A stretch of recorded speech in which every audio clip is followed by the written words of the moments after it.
Dear Diary, I'm writing this on the morning of my 31st birthday. Last night, I watched the sunset from my new apartment balcony, and this morning I woke up to watch the sunrise down by the Yarra River. It's the fourth year in a row of this tradition I made for myself, and maybe it's cheesy or overly symbolic, but I really love how I made it my own tradition, something for myself, because after all, your birthday is yours. Last year on my birthday, I wrote that my 25-year-old self would be proud of my 30-year-old self. I'm not sure if last year's me would have pictured I'd be back in Melbourne. I lived here for 6 months before traveling around Australia all of last year.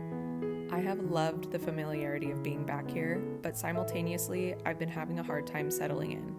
I desperately want to press the reset button on the past 2 months and have a redo, but I know life doesn't work that way. Instead, I'm going to take this week to refresh my mindset, and refresh my energy. My type A personality loves that my birthday falls on a Monday for this. In fact, on day one, there's already been a shift in my energy. Yesterday, I got myself out of a, let's just say, uncomfortable living situation and moved into a new apartment with a new housemate who I'm excited to get to know more. So the first sunset in my new home just happened to be the last sunset of 30 for me. Watching the sunrise this morning makes me feel optimistic for the near future. I didn't really make any plans for my birthday this year. On my calendar this week, I have a few meals and nights out with friends. I'm finally going down to Brighton Beach since the weather is forecasted to be nice. And of course, I'm spending more time applying for jobs as I have been.